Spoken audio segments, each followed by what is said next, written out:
Hello, everyone. Yep, checking this now. Hopefully, we don't have any audio inconvenience. We'll see. We'll see. All right.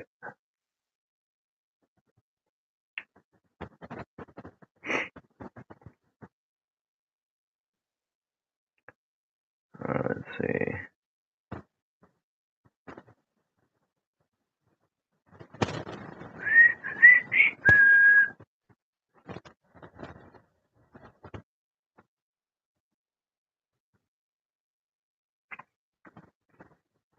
Oh boy. There you go.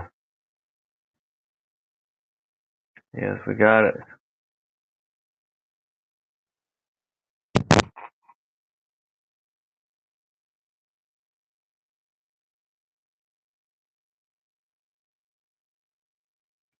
Great.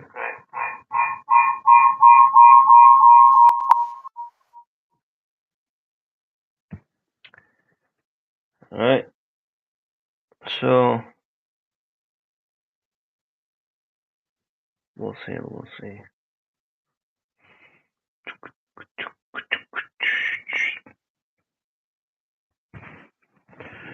Gotta figure something out because I don't want to mess up the audio again.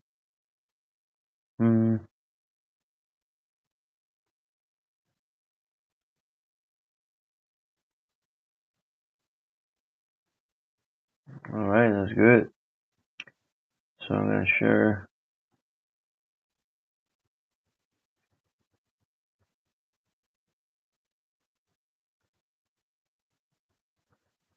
System audio.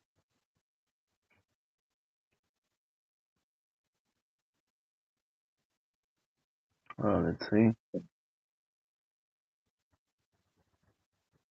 You hear me? Was we're staying last time.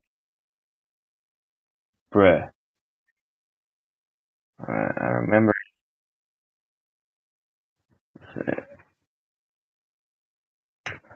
This is the one. Oh boy. I've been there a lot. Actually, I gotta go next year. I think there's audio inconvenience. Can you hear me?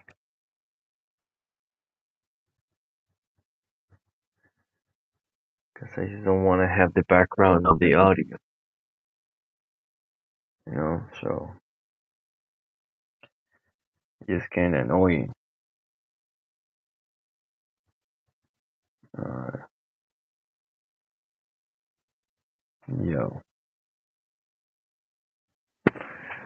Yeah, figure out 1 second.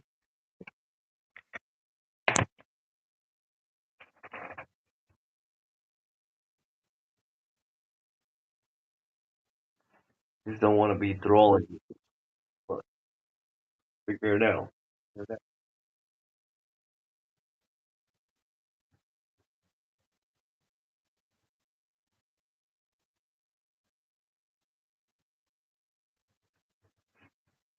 All right. So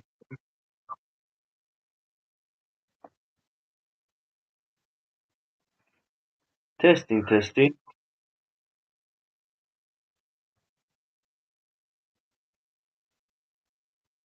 Testing, testing.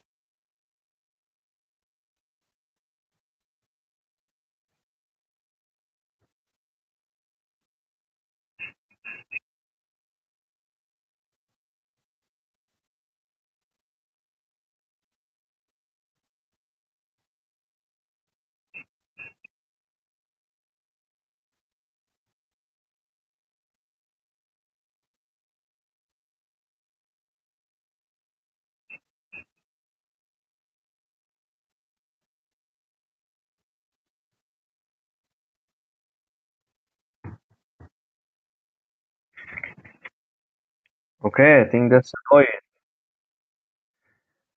So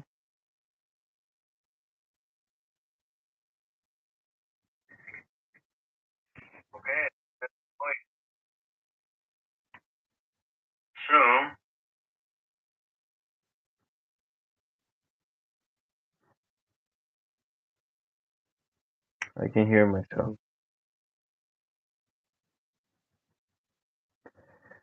If you're watching this, please type something.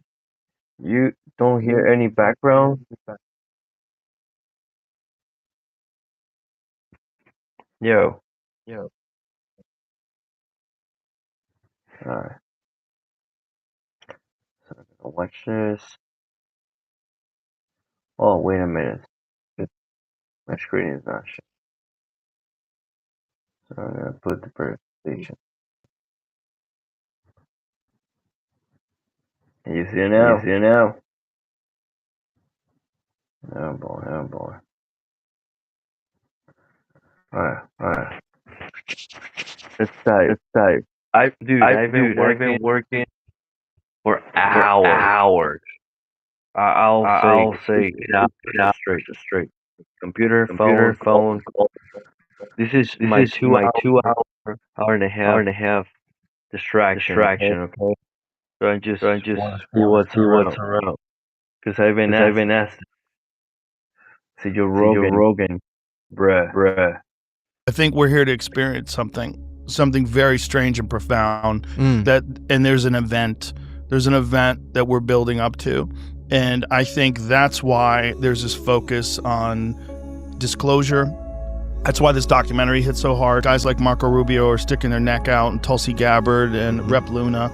She came on my podcast too, and she was telling me some stuff that was just like mind blowing. And she really got me to read the Book of Enoch. She's like, you got to read that.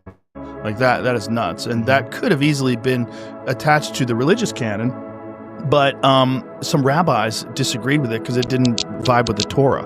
So like, let's chuck that one out. But it's in the same lump of Dead Sea Scrolls as they have the Book of Isaiah, which is really fascinating because Wes Huff, when he was on my podcast, explained to me that the Book of Isaiah and that they found in the Dead Sea Scrolls is verbatim the same as the Book of Isaiah that was 1,000 years more recent. Whoa. 1,000 years. So this was the oldest version that they thought was the oldest version. And then they found the Dead Sea Scrolls version, which was 1,000 years older, verbatim. We're here for a reason. I think we're here to experience something very... Not religious. I'm not a religious person.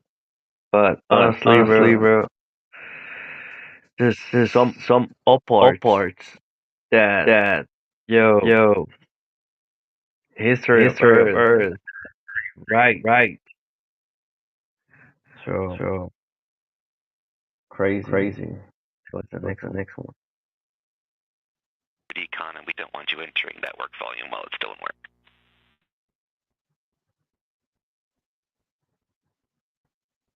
Okay. Absolutely. Okay. I will not do anything inside the work volume. There you go. Yo.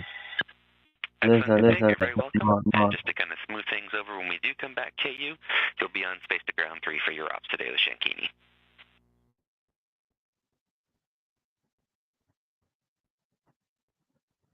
Agree with Shankini. Thanks. Bruh.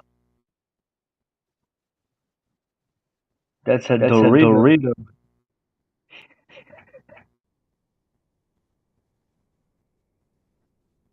Dude, I saw that. My brother to night go to Aubrey. Bro. Oh my. Anyway.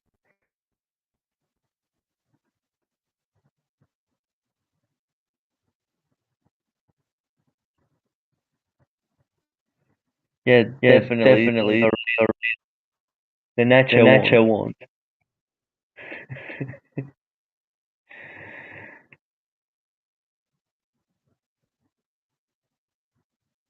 Come on, man.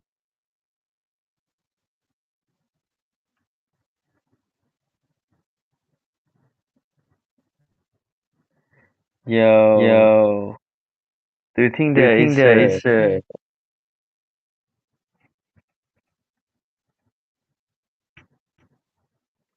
bro, that kind of reminds me Interstellar.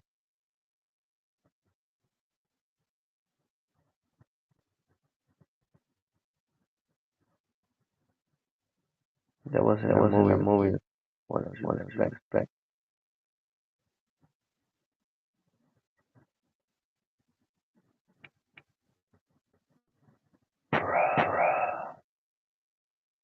Holy.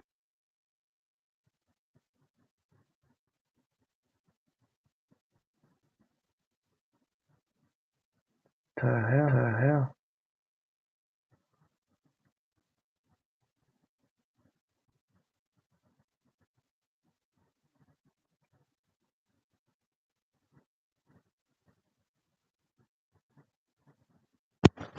Come on, yo.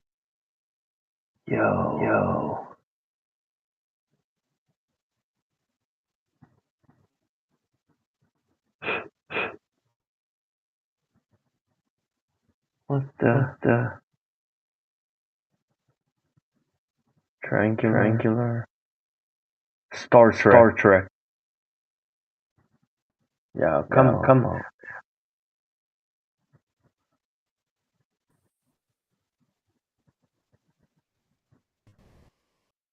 Yeah, look, that has a pattern of watch, race, rap, or like priest rapping, or that. Want you entering that work volume while it's still in work.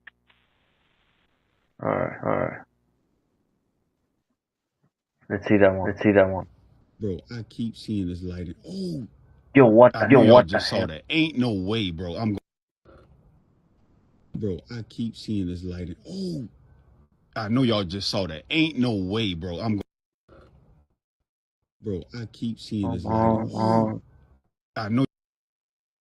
Deepwater alien bases right now sitting on the ocean floor on this planet. Is that accurate? I would say that's pretty accurate. We've got 5 or 6 deep water areas of our oceans, and these are areas where we have a high frequency of UFO or UAP sightings. And we've tracked things big as a football field going 200 miles an hour. Various presidents have been told, but many have not been told. People that are very smart and very solid have said they believe there is something out there. You believe that we have encountered alien beings. We've recovered the vehicles. There is this biological sentience that have piloted these crafts that don't necessarily look 100% like you and I. Where do you think this is coming from? The best way I can say, Sean, is it's not from here.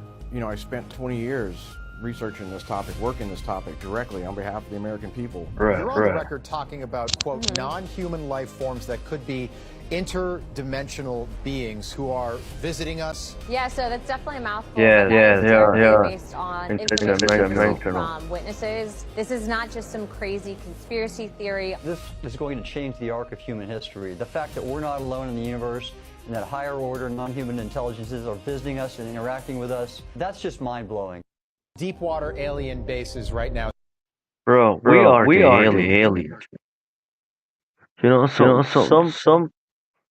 some history doesn't quite frame because you see Mars, you see the moon, and you know people bringing up that we put the flag in Mars, and you know bases in the moon. And I put the video on this profile and Rumble is Alex Collier. You can go and look it up for. When you look at that video, bro, it tells you everything. Hopefully it's true. It's 1994. By the end, he's describing what is going on in America. You know, but just check the video. It's worth watch. And you know, get your popcorn or your Cheetos. Well, don't cheat with Cheetos. But get your Ruffles, Doritos, or your pizza, bro. Because you're gonna need it. It's 2 hour and half worth watching. Alex Collier interview in 1994. It's in this channel profile Rumble. now sitting on the ocean floor on this planet. Is that accurate? I would say that's pretty accurate. We've got 5 or 6 deep water areas of our oceans, and these are areas where we have a high frequency of UFO or UAP sightings. Drinking coffee at 3 a.m. Big as a football field going 200 miles an hour. Various presidents have been told, but many have not been told. People that are very smart and very solid have said they believe there is something out there. Yep. Believe that we have encountered. Get ready. We're about to see some never-before-seen footage of a UFO crash retrieval. A new whistleblower has stepped into the spotlight. This time the story is hard to comprehend. Air Force veteran Jake Barber has come forward revealing that he was directly involved in classified missions to retrieve UFOs, or non-human intelligence crafts. Barber's claims are not just extraordinary, but they're supported by other military veterans that were connected to his program. According to Barber, the object was white and egg-shaped, and the reaction by his team was that they all knew they were dealing with something extraordinary. Tomorrow, January 18th, Ross Coulthart sits down with Barber. This is shaping up to be quite an incredible story. If all this UFO, UAP-related chatter about bombshell witnesses and incredible evidence coming out is true, this is definitely shaping up to be one hell of a year. Let's hope this interview is everything we're wanting it to be. Stay tuned. And then just visually looking at the object on the ground, you could tell that it was extraordinary and anomalous. It was not human. Get ready. We're about to see some never-before-seen footage of a UFO. I mean, most people talk all the time about it, but it's just like distraction stuff. You remember where the president took office? Out of the sudden something rose unexplainable. Bro, come on, that's crap.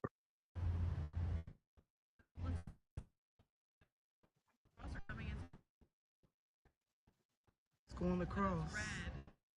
Yeah, they show red on the phone though. I don't know. It does show it on the phone that it's not. That don't show it's red. It shows the glare. It's red, y'all. This is crazy. Does SpaceX have anything? But usually it shows a trail. Yeah, I don't know what this is.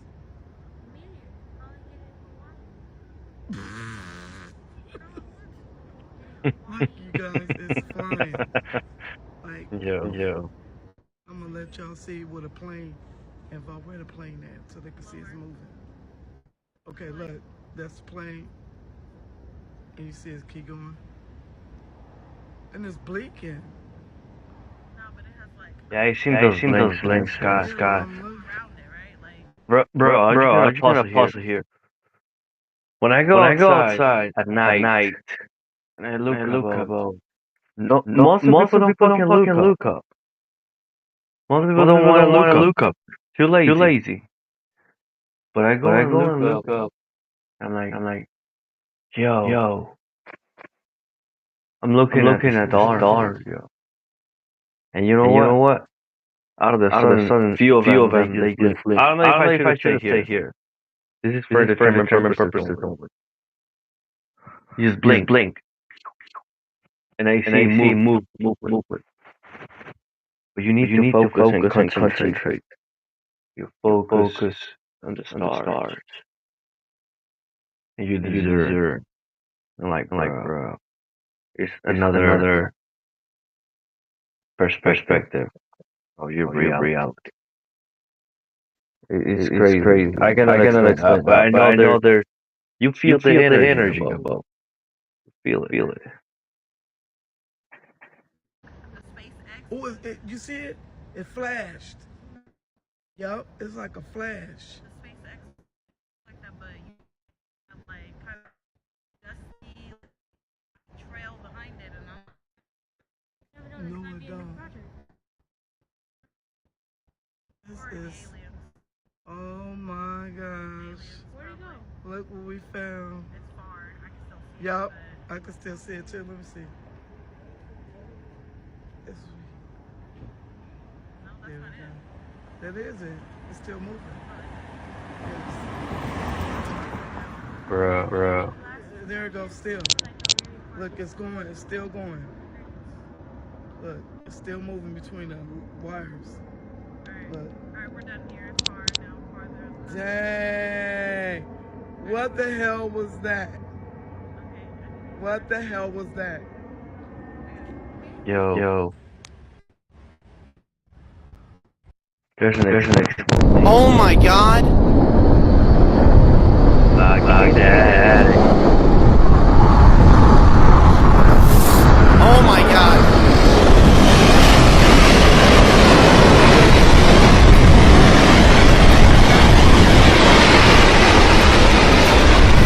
How in the hell?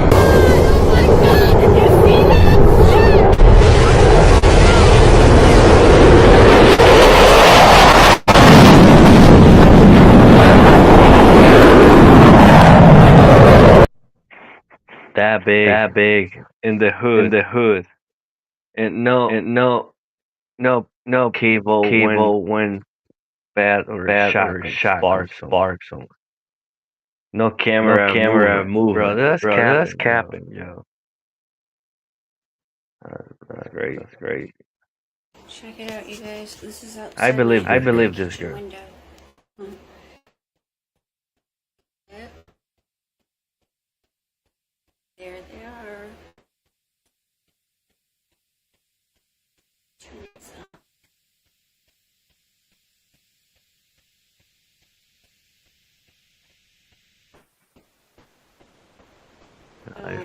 Cap. I don't know. Looks like a bunch of jets.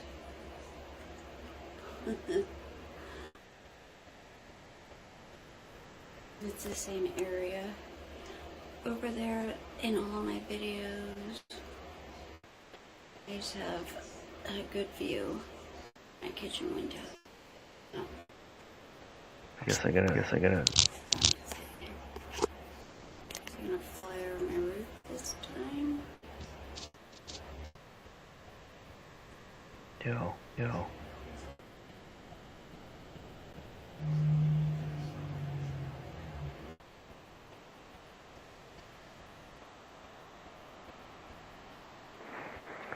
I just turn it my over there forever.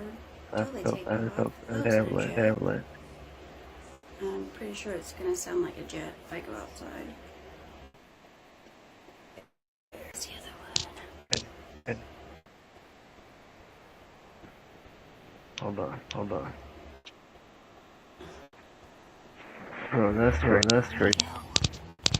It's crazy, bro. In the tree? There it is. Where's the other one? Right there.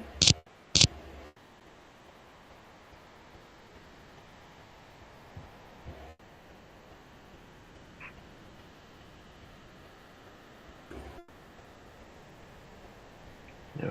Literally just watch them pop out of thin air right here. It's cold outside. Yo, I seen it outside of my window. One night, so light, just like hovering, like Navy. Remember that game, Zelda, the Ocarina of Time?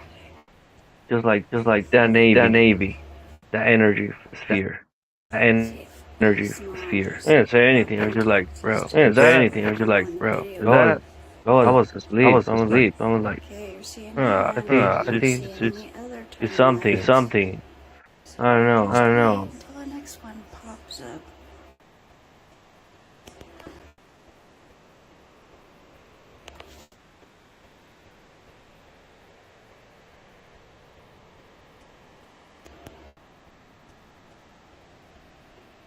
Bro.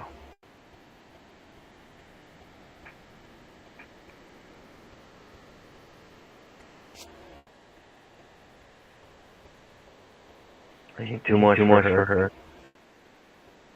See. What the? You seen this? Bro. Yo.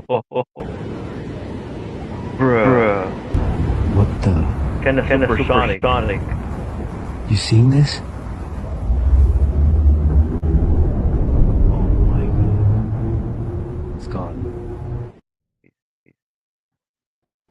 Yeah, I seen this one too. Flame, boop, disappears.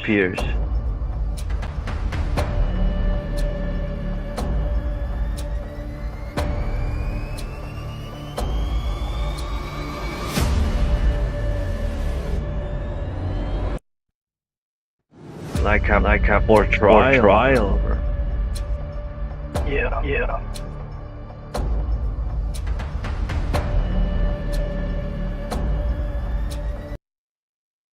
What the fuck is this shit, bro?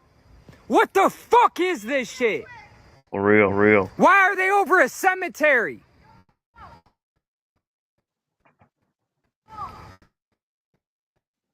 Hey, y'all better get right with God, man. Y'all get right with God, bro. Oh my God, the cops are down there saying go back to your house, bro. Come on. I think yes, come here. When Look the at this president shit. won the election. The cops are down here saying go back to our houses because they don't want us to film it. Not drones, bro. Yo, something big is finna fucking happen, bro.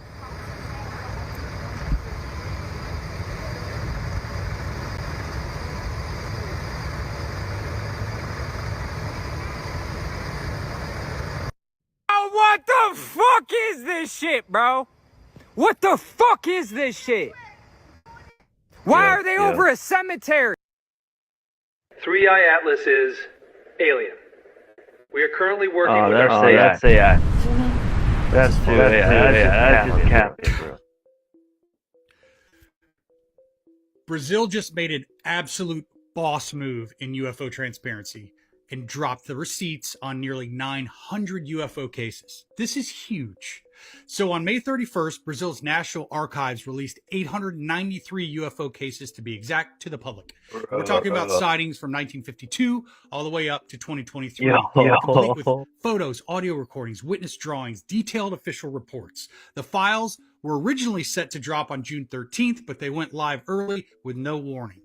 And there's some seriously amazing stuff inside. So I've only cracked into it just a touch, and already it's mind-blowing. It talks about cases like the 1977 Colares incident, where locals were reportedly injured by beams of light coming from low-flying UFOs. It was so intense that the Brazilian military launched Operação Prato, Operation Saucer, to investigate. There's also the 1986 Night of the UFOs, where 21 objects were spotted across southern Brazil, tracked on radar and chased by Air Force jets. So if you want to check it out yourself, there's a website you can go to. I'll list it right here. You'll need to register, but the docs are public. A lot of it's in English, translated. Brazil just raised the bar. Southern countries. Follow for more, because I'm going to be exposed first. And then we'll see if it's convenient. I'm sending you this video. It was recorded on my security camera in a rural zone in Entre Rios, Argentina. Look at this, mate. This is straight from fucking Smallville Superman. Bro. What? Look at it!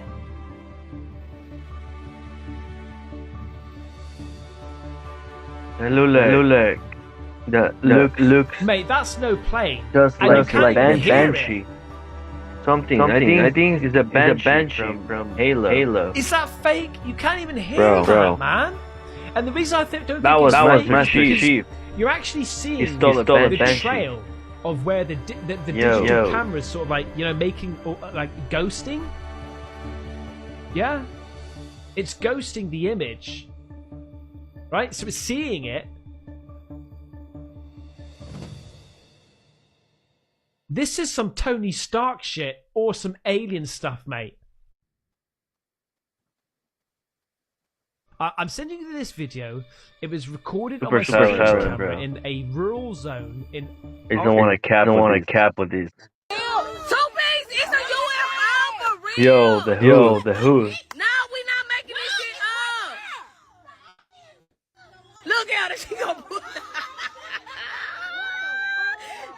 Come on.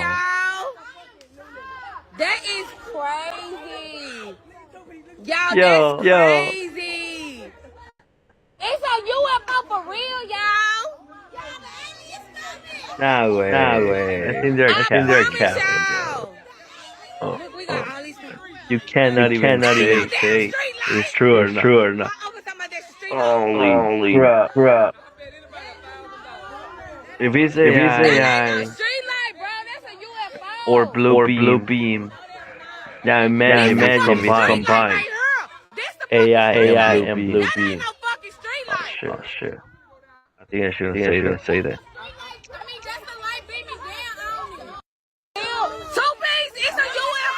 Calm. Brother. Look at her, she gonna put That yeah, I got a good picture. Did you? No way. Stop. That is insane. What the heck? Is that real? Did you wear a shirt with us? Sorry. I have no idea what this is.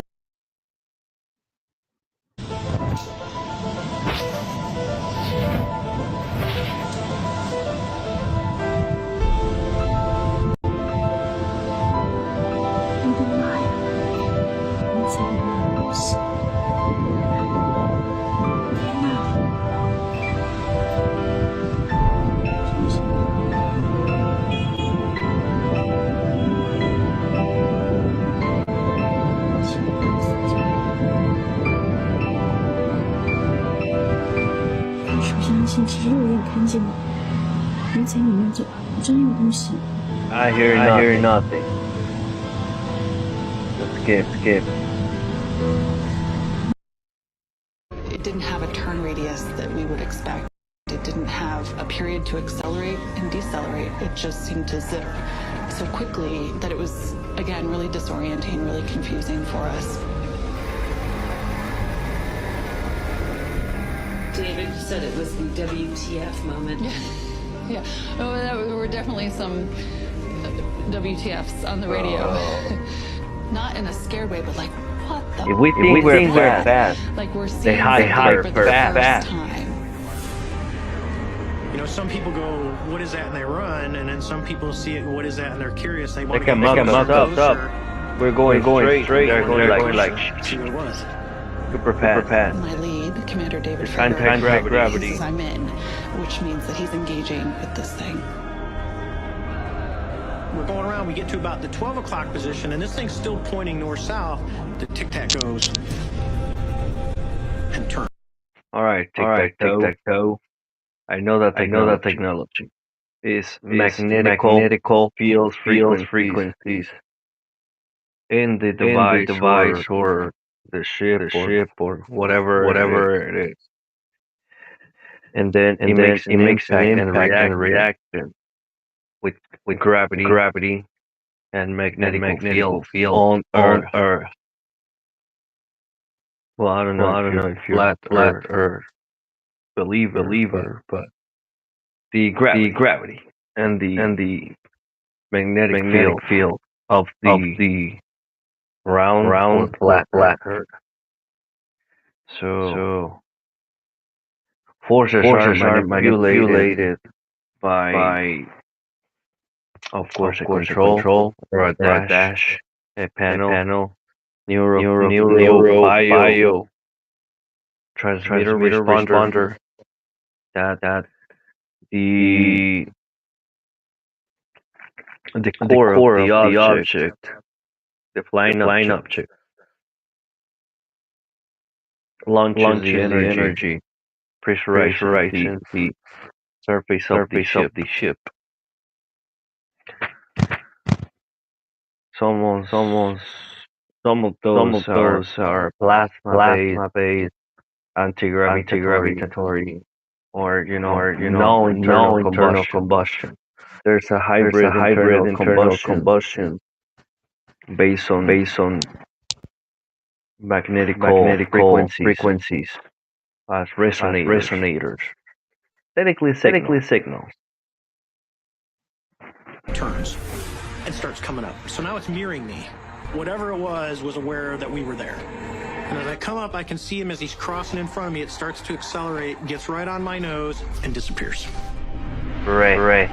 For something to come off the surface of the ocean like it was moving around, to be able to just accelerate to match my speed. Bro. No way.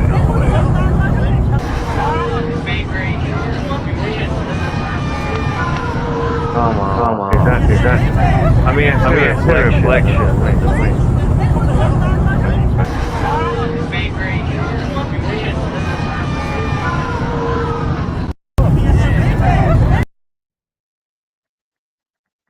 I don't know. Sometimes they're capping. Yo. See that?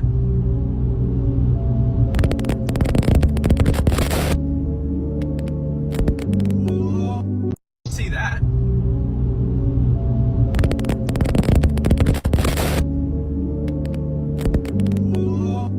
See that?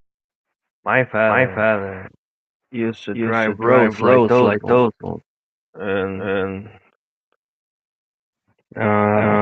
the woods, very far.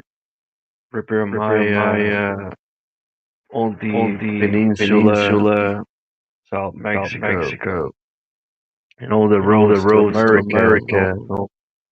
Bro, that's crazy. He told me stories that he likes when they go to Chichen Itza. Yeah. Also want to say pizza. Chichen Itza, the Kukulkan pyramid. And on the road, he sees straight on the sky. He sees the fleets of UAPs is going down and up. They vanish into a big regard. I'm like, bro, okay, you're telling me that. That's cool, but I don't know if he's just what? Something like that. Just imagine.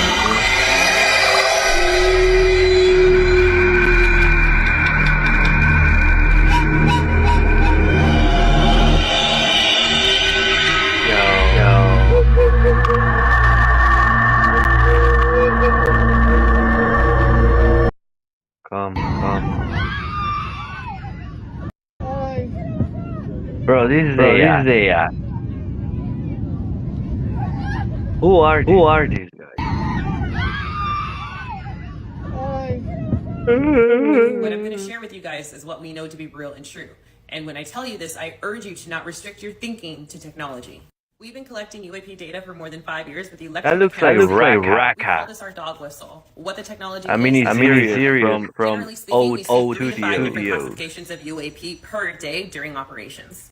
To make sense of our data, we had to develop a lexicon, and we base it off of flight characteristics. Again, there are 9 different. Right. Another train. Oh, que porra é essa? Chacaralho. Push kepa.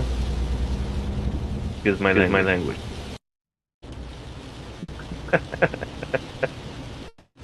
Caralho, que porra é essa? Peso. Alright, so allow me to go. Okay. Let's find more content here.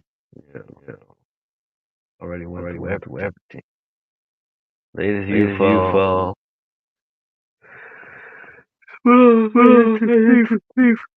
Excuse me. Excuse me, brother. I work hard. Everybody. Let me see this one. Yo. I believe it is true.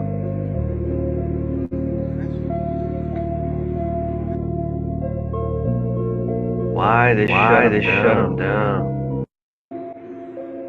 It's why they only don't appear, bro. No, we go down there. They're too primitive. Like monkeys.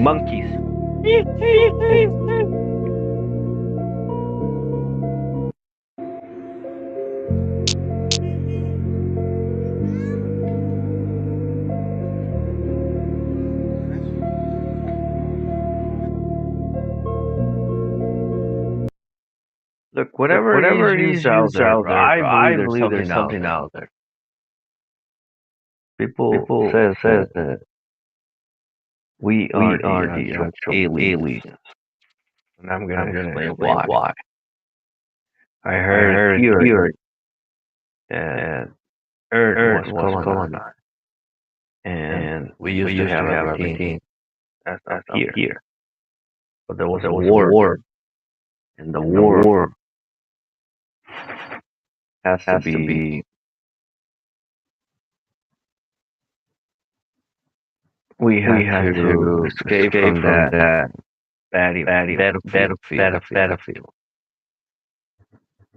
So we colonize Earth. I don't know. That's all I heard. You can Google it. Find out. Let me see. One second.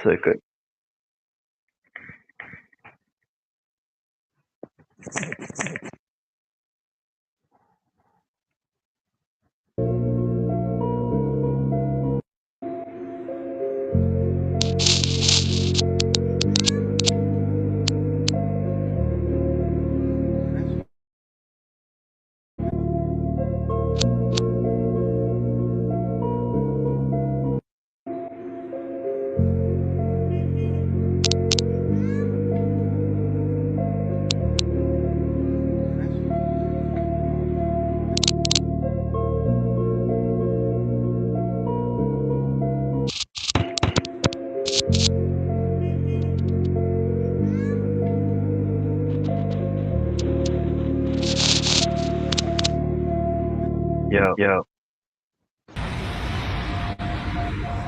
Hey, mister, what is that? Come on.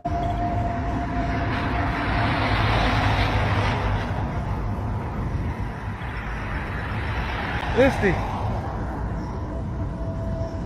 What in the... I'm recording it. What the hell is that?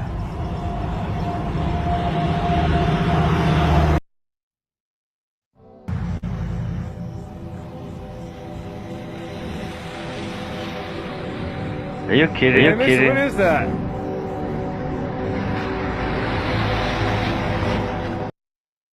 Bro, I need to show you up. What is it? Bro, you're capping. I mean, I don't know. I see another video where Pops is showing the child. Let me hold on. Pops is showing his child, and he's talking to the trees, whistling. The trees respond. No. Always tell you that. Misty. What? That must be it. What the hell is that?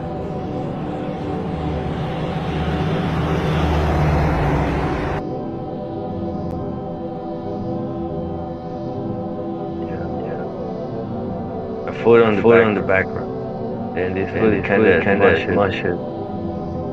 Like, bro. There's a capping. Look at it just grew and extended. Yeah. So I want y'all to take a look at this. Look at this in the sky right here.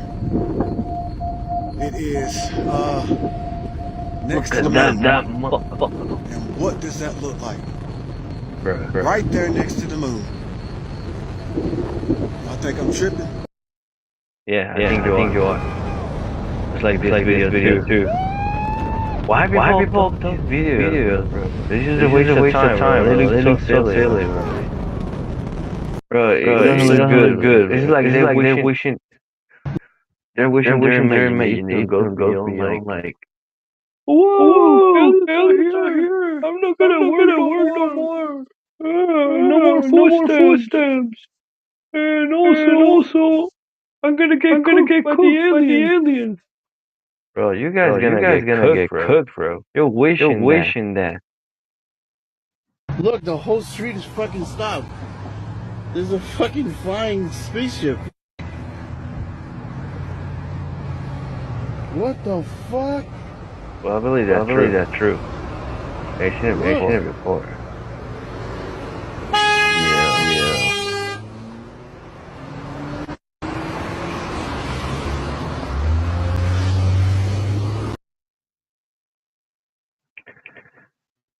Car insurance. They rent the UFO. Well, create some distraction. Look, the whole street is fucking stopped. There's a fucking flying spaceship. That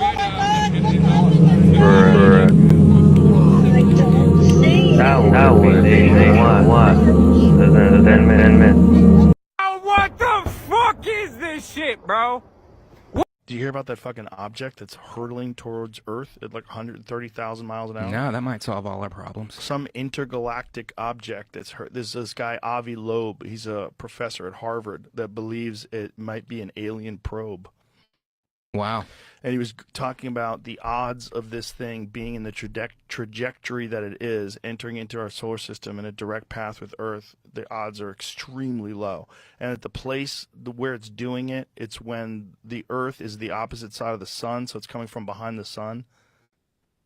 And it's so it makes it difficult to detect. And that this object is in a direct line to come to Earth in 2027. Do they have a trajectory of where it's going to land? I don't think they totally know that yet. I think they're trying to calculate whether or not it's actually going to hit Earth or come near Earth or pass by Earth or what it is. Like why do they think it's an alien satellite or whatever? Well, there's this guy, Avi Loeb, this professor that I'm discussing. He also had an analysis of another object that passed by Earth. Look at behavior in that, bro. That they named, and they said that this thing had a very bizarre metallic sort of a look to it that he did not think, based on the shape of it and the way it was traveling, that it was natural. So he thought that that could have been some sort of an alien craft as well. I don't know. It's too fun. It's too fun. But as it gets closer, we could probably decipher. Scientists give chilling update on mysterious interstellar object racing through our solar system as they warn it's even bigger than we thought. Provide a chilling update on a mysterious interstellar object that's racing through our solar system. Using data from the Vera C. Rubin Observatory, experts have revealed just how big the object dubbed 31 Atlas really is. According to their analysis, the object measures roughly 7 miles in diameter. Holy fuck. How big is New York City? Bigger than Mount Everest, making it the largest interstellar object ever spotted. Professor Avi Loeb, theoretical physicist and cosmologist from Harvard University, suggested the object could be an alien spacecraft. However, not everyone is convinced. Chris Lintott, an astronomer at the University of Oxford, told Live Science any suggestion that it's artificial is nonsense and nonsense on stilts. He added that these claims are an insult to the exciting work going on to understand this object. But Harvard's legit, and Avi Loeb is a legit astronomer. Right. I mean, let's not rule anything out. Yeah. As it gets closer. There's something about it, about the way it's traveling, that it's bizarre. But it doesn't have a trail like a comet does. Right. We can scroll up a little so I can see that. The images of the comet were actually snapped by the Vera C. Rubin before it was officially discovered. However, since it was identified on July 1st, just a little bit ago, scientists have scoured back through data to find out more about the mysterious object.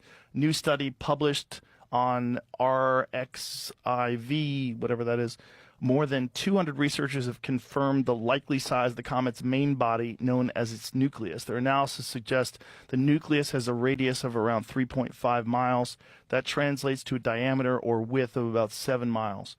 To put that in perspective, bigger than Mount Everest, twice the size of Mount Kilimanjaro. fuck. Wow. Yeah, so the how do you say it? Oumuamua, I think. Oh, Oumuamua, discovered in 2017. He came on and talked to us about that. Was believed to be around 0.2 miles wide. And comet Borisov, discovered in 2019, was roughly 0.61 kilometer wide. So this thing is 1 second. 1 second.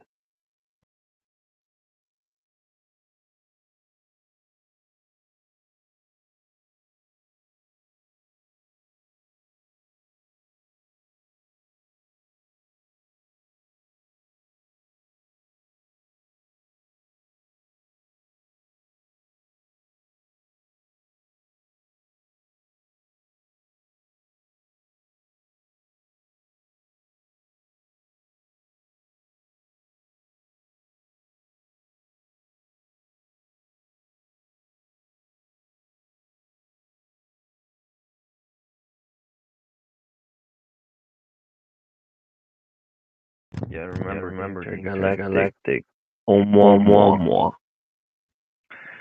Remember 2017 it was no monkey. Oh, weird. thing is fucking huge. Yeah. Huge. Yeah, entire party. Previously speaking to Mail Online, Professor Lowe pointed out that its impressive speed of 130,000 miles per hour as an indication that it might be controlled by aliens. He said it's difficult to imagine a natural process that would favor plunging towards the solar system at 60 kilometers per second, he said. An alternative is that the object targets the inner solar system by some technological design. Oh, boy. Oh, boy. Yeah. Well, hopefully they come in peace. Well, that might be the end of the Earth. Maybe that's like they realize like that's when AI starts to take over and they think it's chaos. So like it's just that's what happens. Let's just like launch a 7-mile wide thing into the Earth and just start all over again like the dinosaurs. Well, that you're saying it hits and then our AI fights it? No. Or they... It wipes out. The AI takes over, and it's like, this isn't going to work, so it wipes it out. Just like when the dinosaurs were here, the dinosaurs were too powerful, and they're like, yeah, let's just fucking start from scratch. Maybe that's how they, like, reset the game. Huh. And then, so humanity is wiped out? Everything's wiped out. Yeah, we start fresh with new organisms. And then they come along and do genetic engineering, just like they did with us and monkeys, and create a new version of humans, but this time it's a little... less territorial. That could have happened. That's a possibility. A little more inquisitive, a little more interesting. Pause there.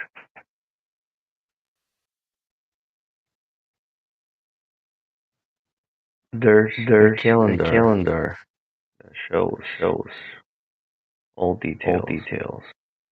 The destruction of Earth as we knew it. Three times.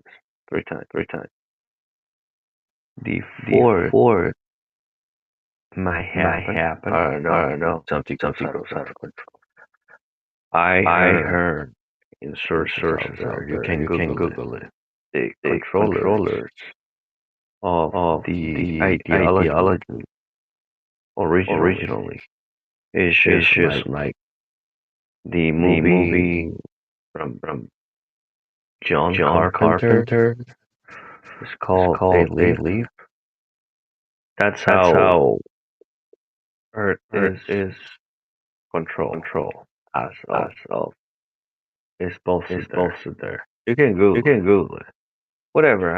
I mean, if you put in a fish tank, red ends here, and then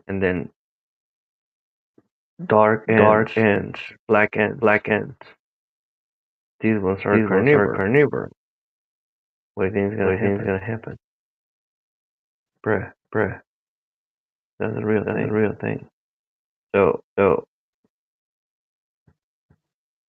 us as human race, it don't matter your background directly. So we are human. Man. So it's just bruh. Movie still everything.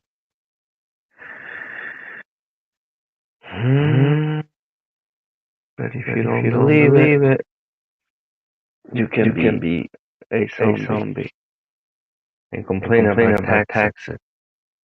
Bro, check the calendar. That's 4 square cycles. Those cycles are the destruction of Earth. I think we're in the fourth. I don't know. But if something doesn't quite get better, I mean, I honestly believe that, we could self-destroy. We've seen I hear a video where China saying that they have a 16 a missile where 16 nuclear heads will be stored, carried at once, plus one hydrogen bomb. Bro, why do you need that? I mean, unless Halo Battle of the Worlds happen. Come on, man. If you think like the old continent, they took over America. It's just explain it out there. Who cares at this point? If they're gonna show up. If they're amongst us, they're amongst us, So they have to have intel about us. I mean, I want to do it. Before I go out there, I will do a recon of the perimeter or that world. I highly encourage you to check Alex Collier's video. Check it out. I mean, I cannot assume or validate such source, but it tells you so much. And he recommends a book called The Gods of Eden. That's what it says. It's pretty much how it happened. Just Joe Rogan said it here. This video. Geoengineer, by engineer, build another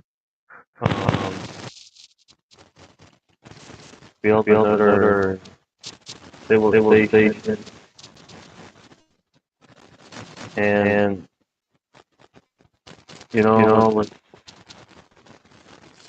thinking which guy.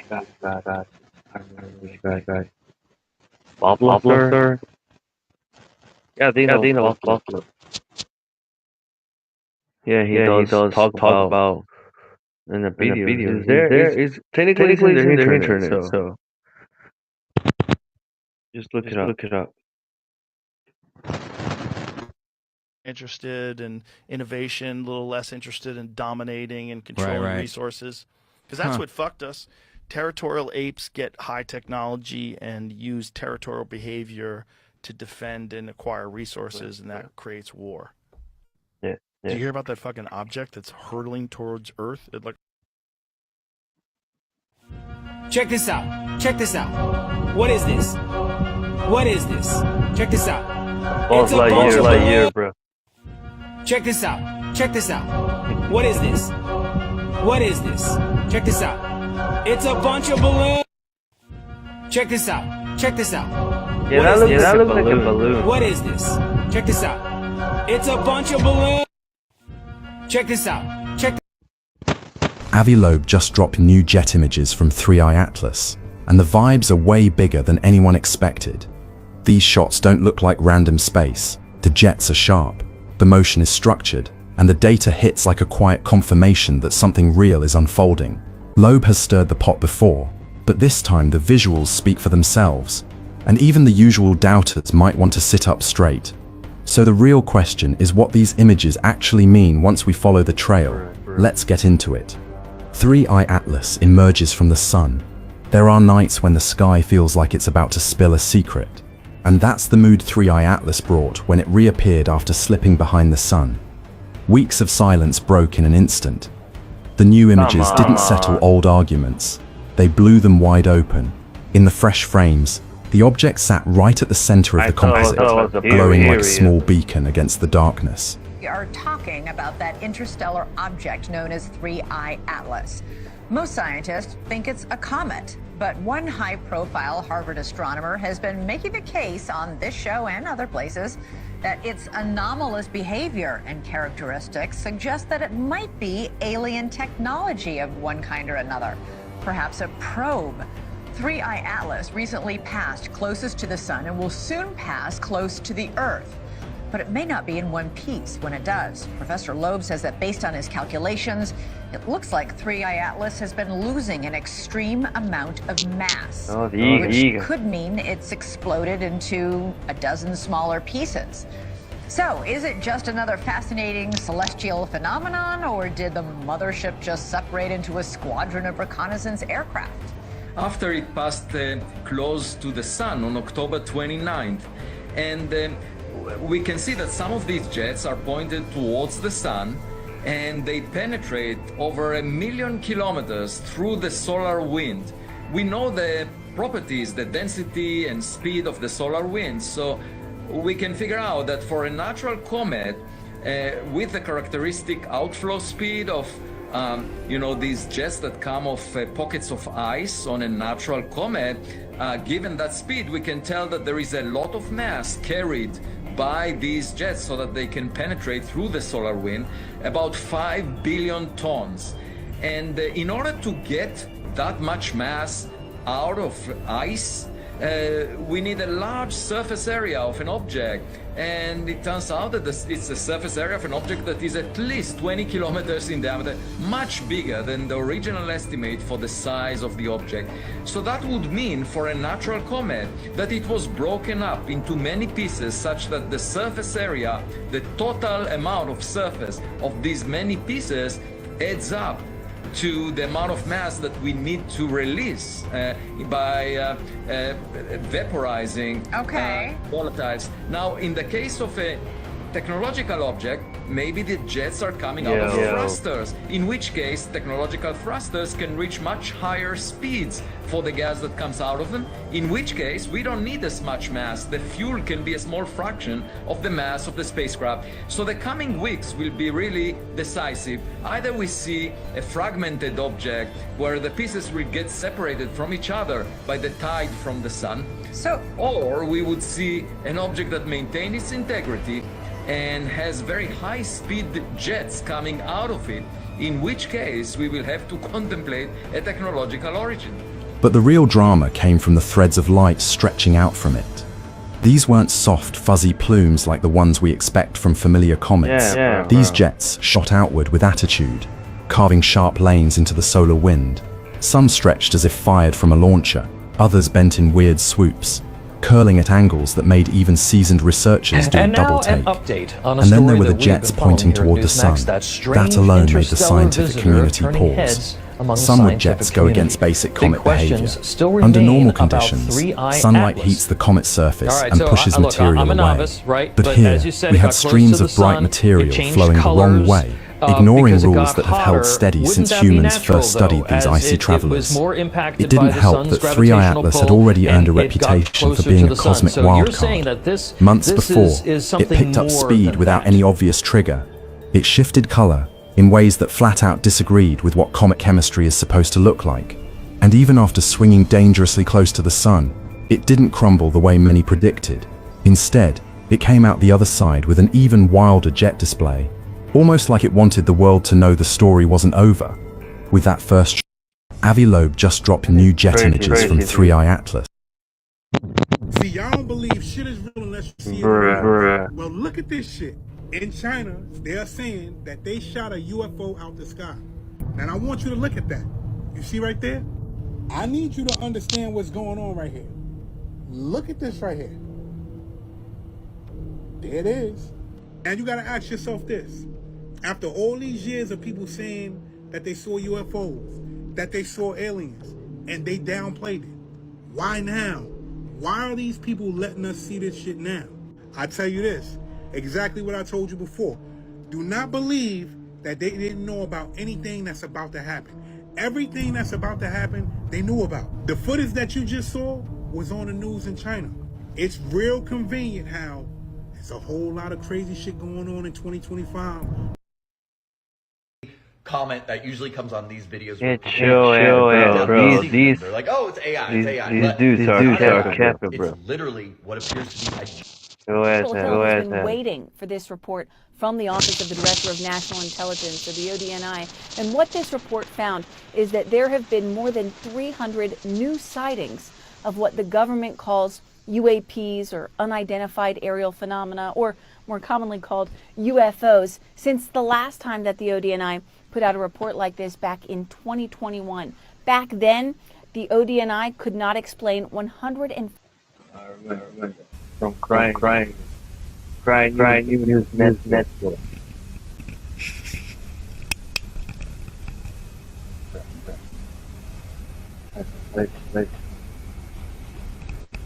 Let's run. Sir.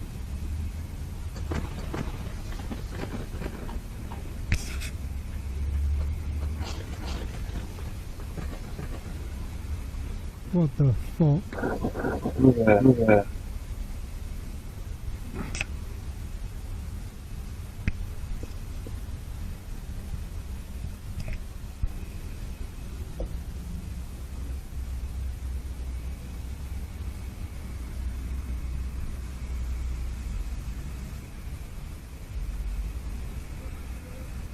Yeah. Oh my god. What am I witnessing right now?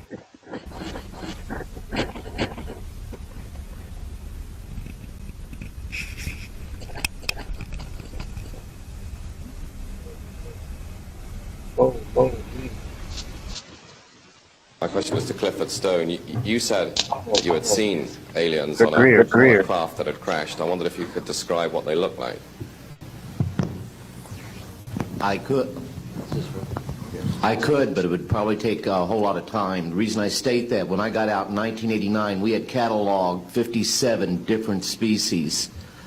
You have individuals that look very much like you and myself that could walk among us and you wouldn't even notice the difference, except for some of the things that they might be able to go ahead, even in a dark room, and touch an object and go ahead and identify what color that object might be.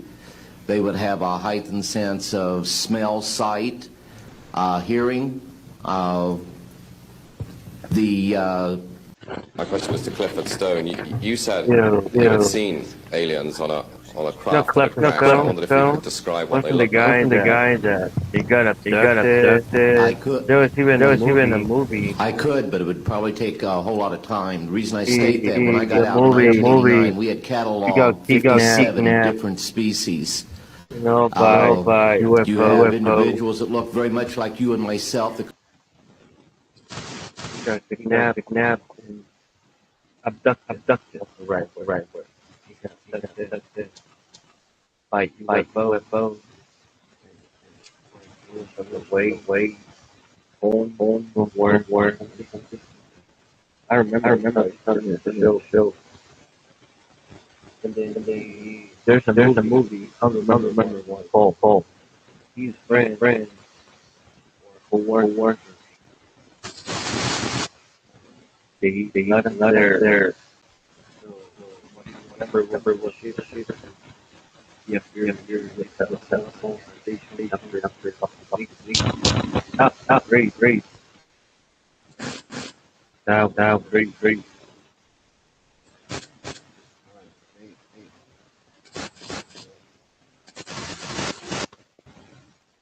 Good morning. I'm gonna come to y'all about this with this last video about this, and it's crazy because the sad thing about it is y'all focusing on the fact that there's no video, It's no video. I done said it 100 times because I was fucking scared for my fucking life. Like, what part don't y'all understand that this shit was huge? This is something I've never seen before. So everybody's not gonna react in the same way. Like, I even seen somebody down in the comments hollering about some, y'all motherfuckers be so quick to record a fight and all that. Bitch, you don't got a video of me recording that one fight. There you go. Running your mouth, don't know what you talking about. Like, people are just weird. It's just like, come on now. Like, you really need to be focused on the business. Like, this is what you really need to be focused on. People are actually seeing this shit, and we getting online reporting this shit to y'all. Alright.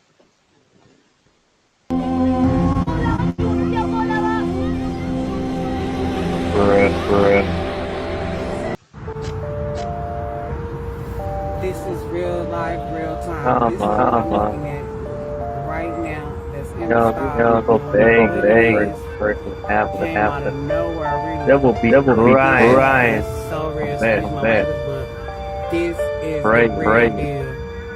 I said one.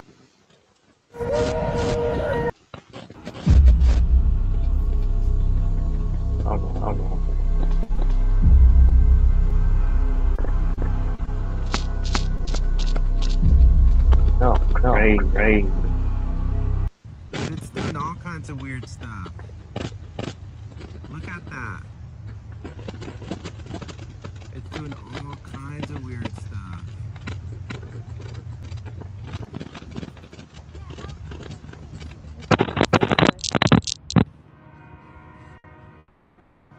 What is that? An airplane? Not going in a straight line though. It's like, I don't know. It'll be going faster. Yeah, it's barely moving. BIILDO. Bro, what the? Yo. I'm friends with the monster. That's under.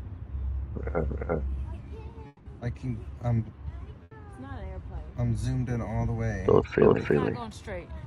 It's like standing up, whatever it is.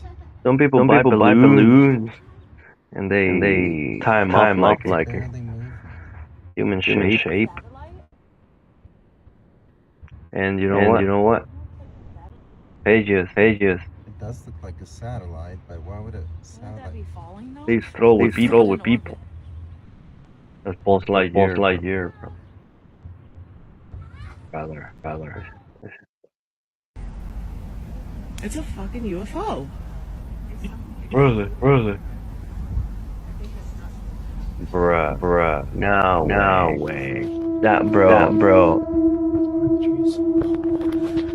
Come on. Yeah. It's blue beam. Look at it.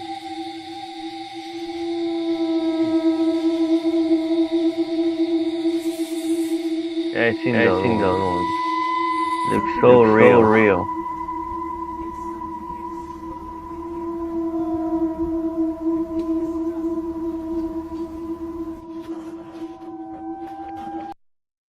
On May 21st, 1953, a team of Air Force scientists were sent to a UFO crash site 8 miles northwest of Kingman, Arizona. One of these scientists was Arthur Stanzel, who signed an affidavit stating that he was an eyewitness to the Kingman UFO recovery operation. The craft had a brushed aluminum exterior and was about 30 feet wide. Inside were swivel seats, instruments, and display panels. Witnesses saw several bodies. They were about 4 feet tall with dark skin. They had small bodies and big heads with large black eyes. One of these beings was alive and taken to Area 51.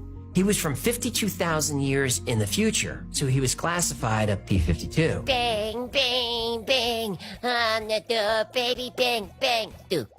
I can't hear you! Bang, I prefer their earlier stuff. Yeah, Rock Lobster, Planet Clear. Yeah, me too. The P-52 alien was nicknamed J-Rod. J-Rod? Sounds like a J-Rod. Joe! The story of J-Rod. Bro. They had a communication. There was a guy talking to J-Rod. J-Rod shared technology. Explain what transistors transistors were things that we use in our phones and everything. They could retain way better than. I mean, there was like a type of bulb that was by three engineers in America until this happened with J-Rod. I think it's a oh man, I don't want to say was Cape Girardeau, something like that. That's like the Roswell of Missouri, Roswell. Yo. Anyway, so the thing is that J-Rod established a communication with the actual officer who did not pass the test twice. So they call him because he has psychic abilities. So he established communication with actually J-Rod. I don't know if it's the same story, but I remember the name. I was a teenager when I heard it. So J-Rod told him, bring your superiors and tell them to release me, because otherwise there's gonna be a no bueno thing going on for all of your officers or allies. So technically, you like Star Wars. Bro. J-Rod's story, even he described how their PP and their organs down there function, you know, like how they reproduce. It was just like four nipples. They attach to whatever. And he said he had a family. The family was his child or something like that. I don't know if he was embarrassed, but I remember he had a family.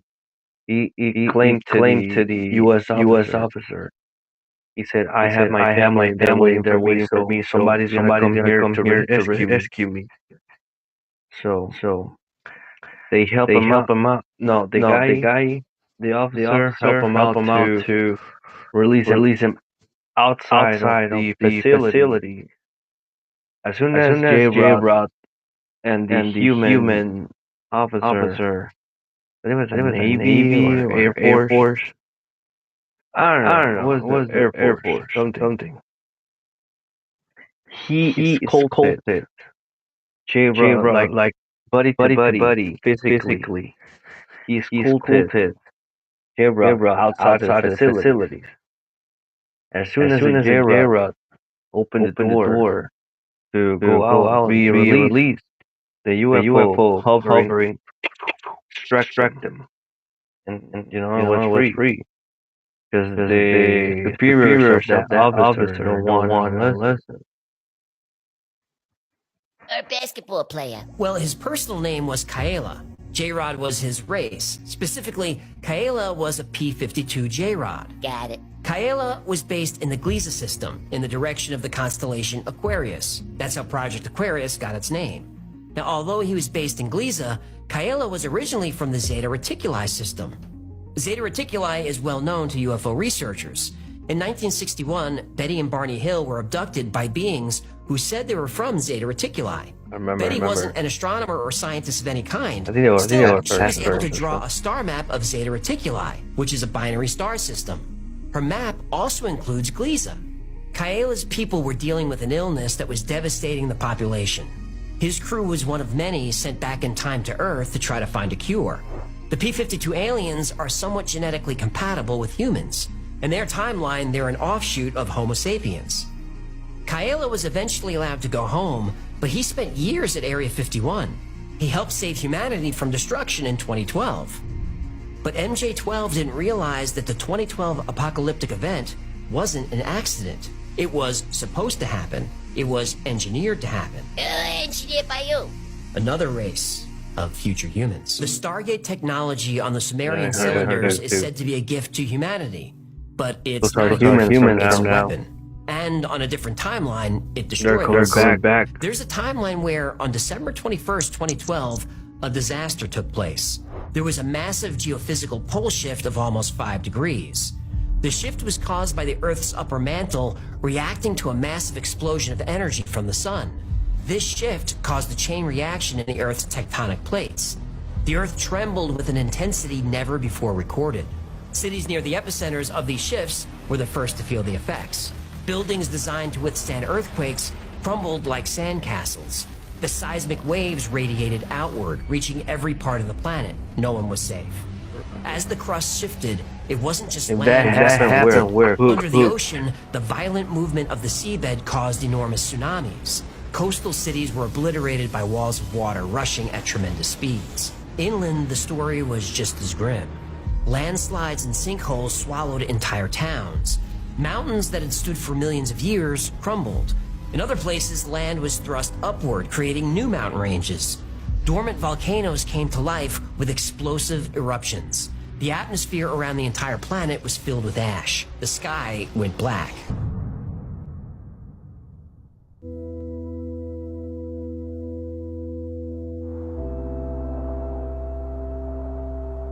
In the aftermath, the Earth was unrecognizable. The geography of the continents was completely different. Some land masses fractured into islands. Other land masses merged. New seas were created from cracks in the Earth. Some ancient rivers changed course. Others were just gone. Countries struggled to assess the damage and coordinate aid. Critical infrastructure was destroyed, and global communication networks no longer functioned. This global cataclysm killed 2/3 of the world's population and led to the extinction of many species. The surface of the Earth was in ruin. The volcanic ash had poisoned the atmosphere and blocked sunlight for years. The entire food chain collapsed. But humans didn't go extinct. The survivors went underground and rebuilt civilization. Over thousands of years, our ability to manipulate time and space grew more and more powerful. We could alter our DNA in real time. We could manipulate our physical form. The form that was most beneficial for surviving underground was a smaller, thinner body. Our brains grew larger, so did our skulls. Large, dark eyes helped us see in the darkness. We became what are described as the Greys. The Greys we see now aren't aliens. They're us. 45,000 years in the future. Majestic 12 calls them P-45s. P-45s, future humans, were able to unlock a lot of potential from the human brain. They learned telepathic communication and how to manipulate space and time with thought. But this evolution had a downside. Future humans lost their humanity. They became emotionless and cold. They became selfish drones, interested only in serving their own needs. People who've been abducted by Greys describe them exactly like this, uncaring and almost robotic. They're experimenting on humans to improve their own future. The experiments focus on human DNA analysis and how that can be spliced with P-45 DNA, or even other animals' DNA, in order to improve their own genetic future. But here's where it gets scary. The P-45 Greys wanted that cataclysm to happen in 2012. They still want it. They need it to happen so they can come into existence. Yeah, but it didn't happen. No, it didn't. Bro, the P-52 alien had the Looking Glass machines turned off for a few years. Why? Well, it was using this technology that created the disaster in 2012. The artificial wormholes were disrupting the magnetic energy of the sun. So we're safe now, right? Oh no, we're not safe. We're not safe at all. On May 21st, 1953, a team of Air Force scientists were sent to a UFO crash site 8 miles northwest of Kingman, Arizona. One of these scientists was Arthur Stanzel, who signed an affidavit stating that he was an eyewitness to the Kingman UFO recovery operation. The craft had a brushed aluminum... Alright, he's saying the same. Bro, come on.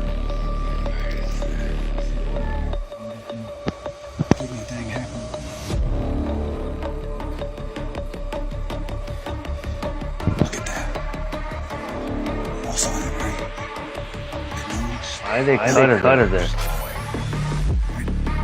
My kitchen. Now I think this house is haunted. It's a ghost. Yeah. Bro, these guys are begging something very similar, and this time there is audio of their conversation with an air traffic control tower. Take a listen. We're seeing 3 or 4 targets. Yeah, they're all altitudes, up and down. It's pretty crazy. We're not seeing anything, getting lots of different reports out there. Some at 30, some all the way up to 50,000, about 4 different lights. Does it look like they're around your altitude? So we were following and pleading with him all the way out there. Please, just tell us, please. I swear on my life this happened. He gets it, doors open. He looks up at He's swearing on his wife because he died. He looks up at Marco and I, and he goes, "It happened." Closed the door, and off he went. Now, the reason why I share that is because that's not something that I can put any weight on for the documentary for people like you, right? But as a personal message for me, knowing that level of validation on the inside, it kept us going. It was like, okay, why on earth would he have done that? Why on earth would he say? And that kept Marco and I going, and that was a personal level of validation. That is there any conventional explanation why the military shut everything down, why they had military barricades set up around that area? No, they did try to say that the creature was this guy who's got like some deformities, but I've seen the guy Modine or something like that. But you talk to the witnesses. But why would the military shut the town down because a guy with deformities? And then for the doctors in the hospital, they said, oh, there was like a midget having a baby or something weird, just something that was just so ridiculous. It was like, and you talk to the witnesses, and they're just like, oh, come on, I'm not even gonna, that's laughable at best. I mean, these girls came within 8 to 10 feet. Three women, Katya, 2 sisters, Liliani and Valkyria, 14, 16, and 21. They got within 8 to 10 feet in broad daylight of this creature. And one of the things that doesn't come across in the film, when they saw this thing, they're looking like, what are we looking at here? They're walking through this field, and it's up against a cinder block wall. And one of them was looking at it, what is that? And it was crouched by the wall. It was weak and feeble. And one of them kind of like screeched. Like, what is that? And it turned, and it looked right at the girls, locked eyes on them. Liliana grabs her younger sister, who's 14, Valkyria, and hightails it out of there. Katya. I had the opportunity over the years to interview, again, people who have worked at the test site at Groom Lake. One gentleman spent 12 of his 30 years in black programs at Groom Lake. When I asked him, I said, first of all, I said, do you believe in UFOs? And he looked at me with a straight face in one-on-one. He said, absolutely, positively, they do exist. I said, can you expand upon that? He said, no, I can't. About a year later, we were talking about, again, activities at Groom Lake. And I asked him, I said, can you really tell me what's happening out there? And he said, well, there's a lot of things that are going on there that I won't be able to tell you until the year 2025. But we have things in the Nevada desert that would make George Lucas envy. George Lucas. Bruh. I had the opportunity over the years to interview, again, people who have worked at the test site. But why most of the people talk about the year 2025? It was 2016, it was 2016, 2020, 2020, 2021, 2021. Yo, nobody believes. Now these guys don't know until 2025. It's 2026. Another video like this one's trying to be normalized. No, until 2026. That's they're cooking your brain.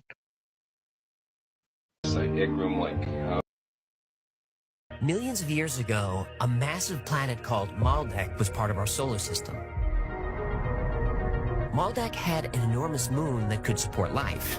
It was born with oceans and an atmosphere. I don't know. A civilization of giants built pyramids, monuments, and great cities. They created intelligent machines to mine Maldek for resources. But the machines evolved, turned on their masters, and claimed Maldek for themselves. A devastating war lasted generations. Finally, the giants built a weapon powerful enough to destroy all the machines. The weapon worked. The weapon worked too well. The explosion destroyed Maldek. With their planet shattered into 1 billion pieces, the giant's moon was adrift. Soon the atmosphere vanished, the oceans froze, and the surface turned to dust. their civilization collapsed. And we don't know what the giants called their moon, but we have a name for it. We call it Mars. Millions of years ago, what did I say? A planet called Maldak was born in our solar system. Holy. Maldak had an enormous moon that could support Maldak. life. It was warm, Is that a had wine? an atmosphere. And on that moon, a civilization of giants built pyramids, monuments, and great cities. They created intelligent machines to mine Maldak.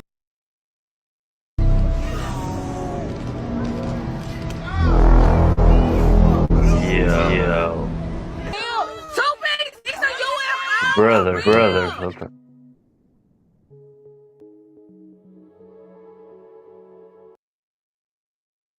I want you to hear J-Rod's story. For real, his word.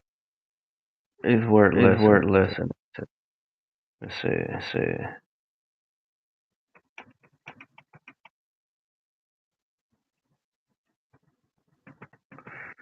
I gotta J-Rod's story. Let's see. Here. TikTok. Yeah. Okay, J-Rod's story. Bro. Technology gifted to us, or did the ETs actually help us construct this craft? ETs helped us to construct this craft. Okay. One particular extraterrestrial that we found in a crash in 1959, he was the one that we held in captivity, and then he decided to help us in the development of something that we could use to travel throughout the universe. What particular group or race was this ET from? The Pleiadians. It was a Pleiadian? Yes. Well, most people within the UFO community knows a code name for a particular extraterrestrial that worked out of Area 51. And they know it by J-Rod. J-Rod was the non-human that assisted us in the creation of this project, Minot. J-Rod was in a craft that crashed in October 1959 in Nye County, Nevada. The Air Force recovered the craft and they recovered this extraterrestrial. It was later codenamed J-Rod. Once he understood and could speak our language, he could then give us a lot of technology. Was this technology gifted to us, or did the ETs actually help us construct this craft? ETs helped us to construct this craft. Okay. One particular extraterrestrial that we found in a crash in 1959, he was the one that we held in captivity, and then he decided to help us in the development of something that we could use to travel throughout the universe. All right, repeat it. What he did is he showed me his idea about how life came about. He showed you his home. Well, he showed me his home, he showed me his boy, he showed me his wife, and he showed me his mother. In his home world, did you get a sense of what the cities looked like, or what his home world was like? Yes. Can you give us just a little taste of that? Only to a certain extent, because part of it was left private between him and myself. Listen. And I'll honor that. It was extremely dank, dark. It was an underground facility with tubes. There were no portraits or normal living amenities, what we would consider, coverings on tables or anything like that. All stoneware looking, gray sheet metal colored. No real color to his world at all. He showed me his son, who was cute. And his wife. And his wife. Yeah. Well, no, it was his mating pair. Right. They had mating groups, and showed me his mother and why he was given the private name that he was given. The fact that she was aware from prior viewings with their equipment that he would come here as an exchange, which is part of the reason why they called him Kaela, was from the word challah, meaning a bread. Some people have asked, well, could he have lied to you? Yeah, of course. Of course, he was quite capable. He was smarter than me. And he was a human being. Human beings lie. But you didn't get the sense that he was? No. Did you get a sense of why he was on that craft that crashed in Arizona? Was he sent here, as you said, in exchange? But can you give us a better idea of what that he was part of a diplomatic exchange unit to improve our ability to back engineer their craft. So he meant to crash and be captured?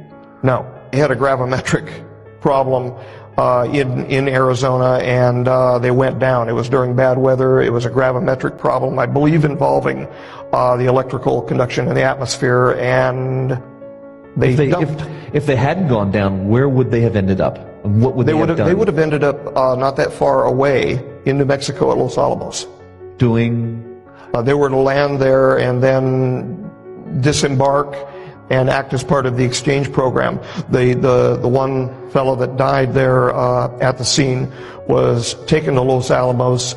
Ostensibly, I guess he was taken to the sweetness facility there at Los Alamos underground. So you're saying that Majestic 12 had a exchange program already up and running at that stage? A one-way exchange program, yes, sir. And the problem with this is that in 1953, while they thought that they were dealing with time travelers, they didn't know for sure. There was not that much information forthcoming. It was not until the Orions in 1954 actually brokered the treaty system that we knew for sure. That was, of course, brokered with Eisenhower. It was brokered in California, and that was brokered, in fact, with an exchange gift of the cube, which you showed me earlier that you had an image from Marcia. Right. The so-called Yellow Book or Yellow Cube or the Orion Cube. What he did is he showed me the Orion Cube. Remind me of Transformers. Their base cube. That whatever. I was supposed to step into the immediate right of the doorway from the gantry, and I was to raise my right hand and show that I was a friendly human being, and there was an outline of a human being, and it was all a big joke. At that point, I was supposed to do the bridle step toward him. Bridle step? Right. Left foot forward, right foot, left foot forward, right foot, as it was established by protocol with him. All right. And I, in fact, did so each time I stepped toward him. As they walked down the aisle, in other words. Right, yeah, right. Okay. I was supposed to do the same as I stepped away from him, and I was to never turn my back to him as a sign of respect. That happened in all but one occasion. That's when he decided to play a game with me, and I took a couple steps forward, and he ended up taking a couple steps forward at me. The friendship, the camaraderie, the heart, gone. I mean, it was panic. Because sheer freaking panic. Is he walking like we do? How does he move? Essentially, yes, but he was limping, and he had a hard time actually walking erect because he was losing muscle tissue. He had severe atrophy in both of the legs, and so he would walk but limp. So, from my perspective at the time, before I almost threw up when he stepped toward me, he looked like he was flopping his way toward me. And when he did so, I panicked, total panic, screamed, stepped backward. I caught my boot on the grating and fell back on my back. That's not a good thing to do in that situation because I had a pack on me with a cooling unit. But I fell backward. And, you know, he didn't jump on me, as I heard some folks say. He just literally stepped up onto my chest. And he looked down at me and he smiled at me. He used to kind of click his face, and I knew he was smiling. That was his way. And now, mind you, the B team out on the floor, including Bob at the time, was going nuts on the radio, because I had fallen backward and I had been attacked by the guest. I'm yelling, no, no, no, while I'm laying there on my back. No, no, no. I'm telling them no. They're thinking I'm telling him no, that he was hurting me. And I'm flopping around like a cockroach there on the floor. So I'm laying there on my back, and I then I remember pushing the number 2 button, and I said, I'm okay, to try to tell the security people not to mess him. I would have been fine. They may have killed him at that point. The next thing I remember, I wasn't there. He had entrained me, and he was showing me his home, and he was talking with me. He had locked you up in sort of a two-way mental exchange. I don't want to say mind meld, but... Well, yeah, it's not this Vulcan. Right. And was it that experience that you feel infused you with some innate knowledge that led to the discovery of the Ganesh particle? No. He showed me as part of that communication. It was fast, and it was a real rapid ride with him. But what he did is he showed me his idea about how life came about. He showed me how teardrops were separated into multiple, and I suppose at the time that he was talking about cladism, but how teardrops were separated into the main domains of life.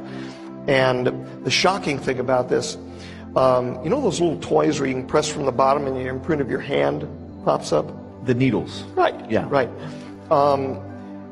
Through that, I saw a human being's face come out of a red background. And it shocked me because, you know, I had, for a short period of time at least, had been to Sunday school and learned about Adam and you know, the idea that he may have come from the red clay and all of that, but it came out of a red background. And at that point I was asking myself, am I looking at the birth of humanity here? And he said that was his opinion about it, that he had learned from his mother. Is that right? That's the only real connection. I was supposed to step into the immediate right of the doorway from the gantry, and I was to raise my... How did J-Rod get here? I mean, how did he, 15 light years away? He crashed in '63, from what I understand. Oh, was that right? Outside of Kingman. Okay. Kingman, Arizona. Right. There was a problem involving his physiology and his biophysiological communication with the craft went wrong. And of course, he's ill, as we know, with the MGUS and the paraprotein associated problems. And he crashed. And how was he? Was he transported immediately from that crash site to the S4 facility? DJ Rod story got me. That I don't know. Brainstorm. How he came. Of course, they have I believe family, her associates. All living they have to. Even ants. He to the Queen, king, originally to soldiers, the facility, workers, and an associate community. I believe Los Alamos. I have no independent verification of where the associate went, though. All I can say is that he was there at Site 4. Right?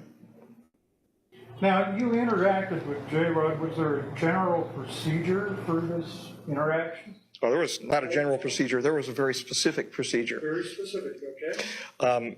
After we would be brought in with our helper biologists, there was controlling helper biologists, those in the gallery, and then the introduction specialist, which was myself on a number of occasions.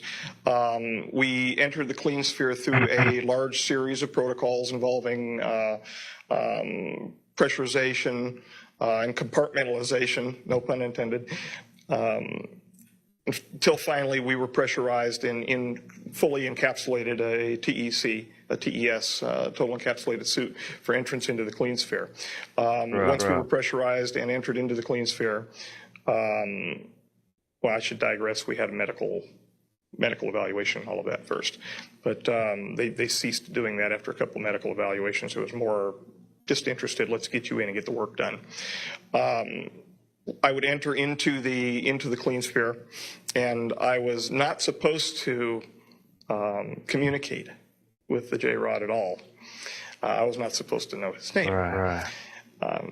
The reality is we were communicating from the time that I entered into the ambassadorial suite external to the clean sphere, talking back and forth freely.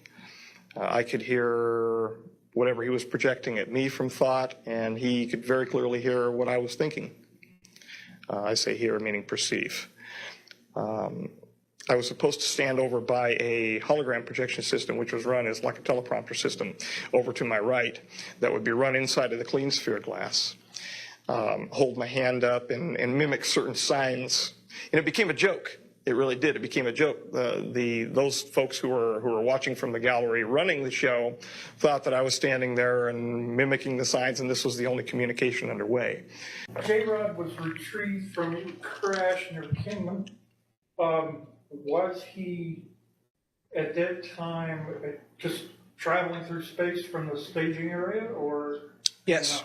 Yeah, okay. Yes. He wasn't doing any time traveling? Right. No, not as far as I'm aware. Okay. Not as far as he told me, no. Can you describe J-Rod to us, what he looked like and how he behaved? Yes.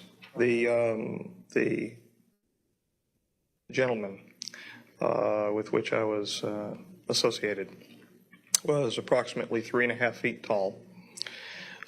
He had a dark brown appearance, very ruddy appearance to his skin. He was in a highly pressurized clean sphere. He exuded glycoprotein-like material through pores on his skin, which was associated with the neuritis, the neuropathy that we were dealing. Did this have an odor to it? I don't know. Okay. I don't know. I couldn't perceive any odors whatsoever. I was inside my. But I would imagine. But I have no data set to say what it would have smelled like. And in fact, there was nothing I read that indicated whether or not there was an odor. 3.5 feet, large head in comparison to torso. So the ratio of the cranial to the torso area would be larger than in what we would call a modern human being. Large, bulbous black eyes. The whites of the eyes had been selected out. So it looked like a large pupil, basically.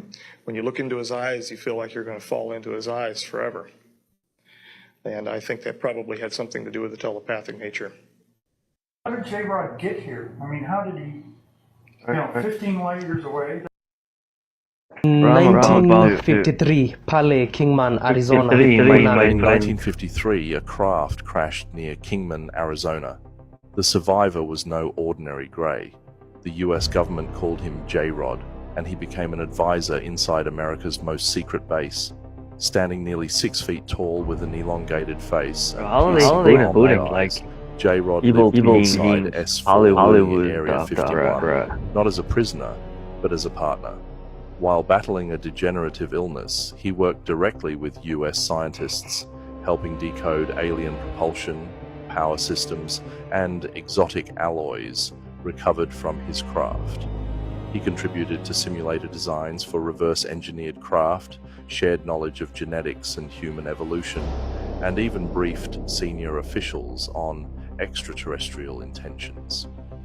J-Rod wasn't just studied, he shaped black projects from the inside. His story proves the US didn't only investigate an alien, they collaborated with one.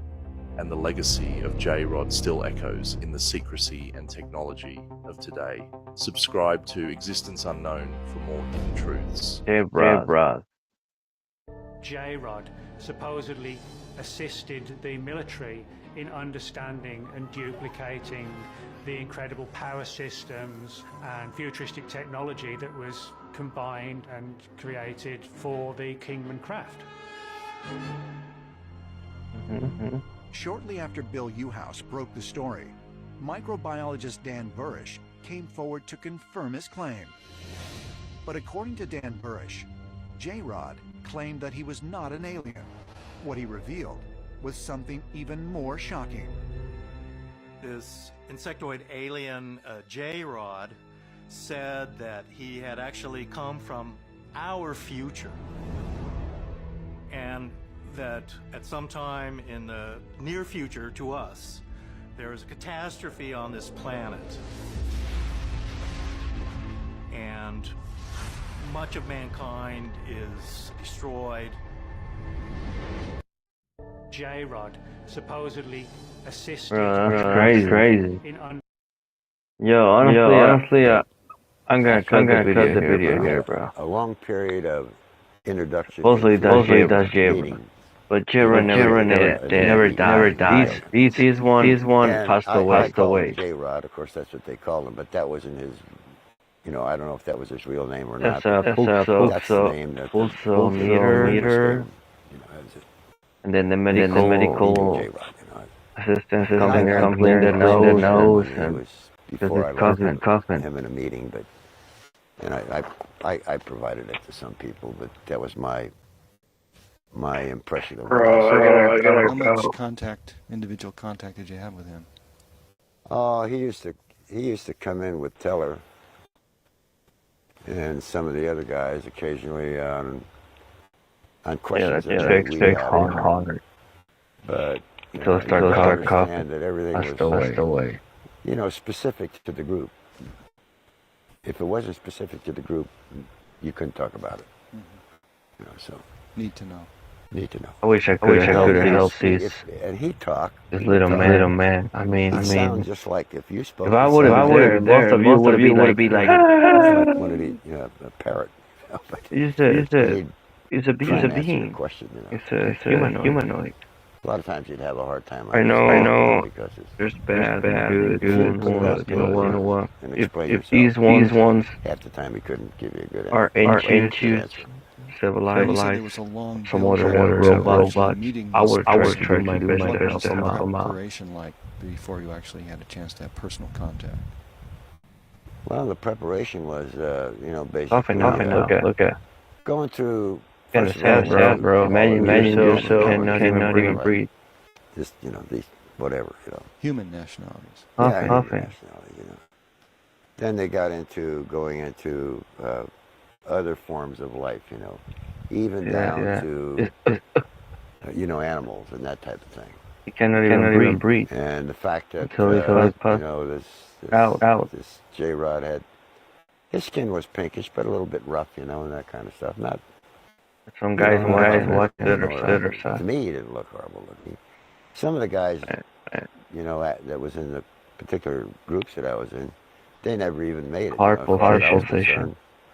When they gave you the psychological question. Clean him out. Take a look at here. I had no problem. And that's what they wanted to know. If you'd become, hey, here's an alien. He's from here, and I don't know what. One of those kind of things, But it never bothered me, It didn't. Trying to clean it out. Didn't bother much. Some fungus So what kind? Do you know what kind of scientific advice he would give the crew that was building or back engineering these? Basically, it was only engineering advice or science advice. Say for example, I performed the calculation, and there's I spoke of a book that it's not a book, it's a big assembly of various different divisions of on gravitational technology, okay? And today. But J-Rod's story doesn't stop there. He claimed to be no ordinary alien, but an evolutionary descendant of humans. Soon after his arrival, J-Rod began working with the government, using his advanced knowledge to help them reverse engineer alien technology. But J-Rod was no ordinary extraterrestrial. He claimed to be an evolutionary descendant of humans, not from another planet, but from our distant future. His understanding of time was unlike anything we've ever known. Soon after his arrival, J-Rod began working with the government, using his advanced...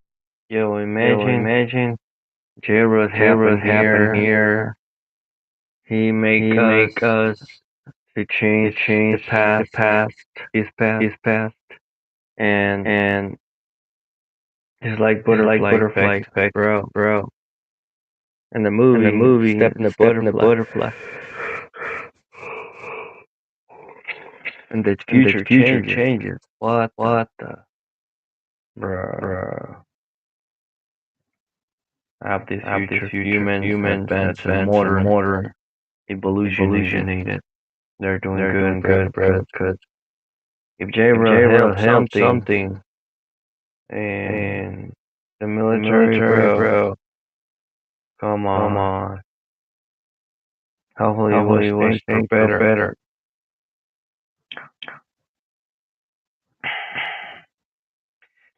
Well, I'm just gonna finish here. That's it. I gotta go to bed. I gotta get up in a few hours. Cause it's too much, bro. It's 5 a.m. in the morning. Alright, you take care. And be good, eat fruits and vegetables. Question everything, And there's a lot of things out there in the world. Peace out. Alright. Take care.